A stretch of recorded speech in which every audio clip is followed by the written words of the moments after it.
সূরা আল হিজর। আলিফ লাম র, এগুলো হচ্ছে সেই মহান গ্রন্থ ও সুস্পষ্ট কোরআনের আয়াত। যারা আল্লাহ তাআলাকে অস্বীকার করেছে তারা কখনো হয়তো চাইবে যদি সত্যি সত্যি তারা মুসলমান হয়ে যেত। হে নবী, তুমি নিজ নিজ অবস্থার উপর তাদের ছেড়ে দাও। তারা খাওয়া দাওয়া করুক, ভোগ উপভোগ করতে থাকুক, মিথ্যা আশা তাদের মোহাচ্ছন্ন করে রাখুক। অচিরেই তারা জানতে পারবে কোন প্রতারণার জালে তারা আটকে পড়েছিল। যে কোনো জনপদকেই আমি ধ্বংস করি না কেন, তার ধ্বংসের জন্য একটি সুনির্দিষ্ট সময় আগে থেকে লিখিত থাকে। কোন জাতি তার ধ্বংসের কাল যেমন ত্বরান্বিত করতে পারে না, তেমনি তা বিলম্বিতও করতে পারে না। তারা বলে, ওহে, যার উপর কোরআন নাজিল করা হয়েছে তুমি অবশ্যই একজন উন্মাদ ব্যক্তি। তুমি সত্যবাদী নবী হলে আমাদের সামনে ফেরেশতাদের নিয়ে আসো না কেন।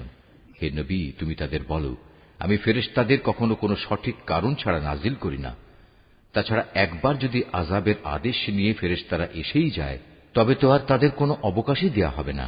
আমি উপদেশ সম্বলিত কোরআন নাজিল করেছি এবং আমি একে সংরক্ষণ করি। তোমার আগেও পূর্ববর্তী জাতিসমূহের মাঝে আমি রসুল পাঠিয়েছিলাম। তাদের কাছে এমন একজন রসুল আসেনি যার সাথে তারা ঠাট্টা বিদ্রূপ করেনি। এভাবেই আমি অপরাধীদের অন্তরে ঠাট্টা বিদ্রূপের এ প্রবণতা সঞ্চার করি। এরা কোনো অবস্থায় তার উপর ঈমান আনবে না। আসলে এই নিয়ম তো আগের মানুষদের থেকেই চলে এসেছে।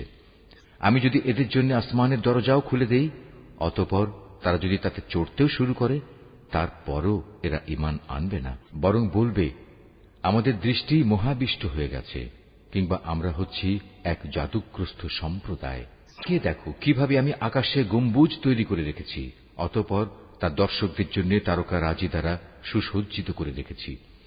তাকে আমি প্রতিটি অভিশপ্ত শয়তান থেকে হেফাজত করে রেখেছি। হ্যাঁ, যদি কেউ চুরি করে ফেরেশতাদের কোনো কথা শুনতে চায় তাহলে সাথে সাথেই একটি প্রদীপ্ত উল্কা তার পেছনে ধাওয়া করে।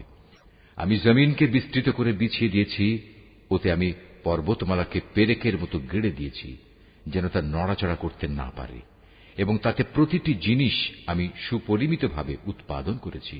আমি জীবিকার ব্যবস্থা করেছি তোমাদের জন্য এবং অন্য সব সৃষ্টির জন্য, যাদের কারোই রিজিক দাতা তোমরা নও।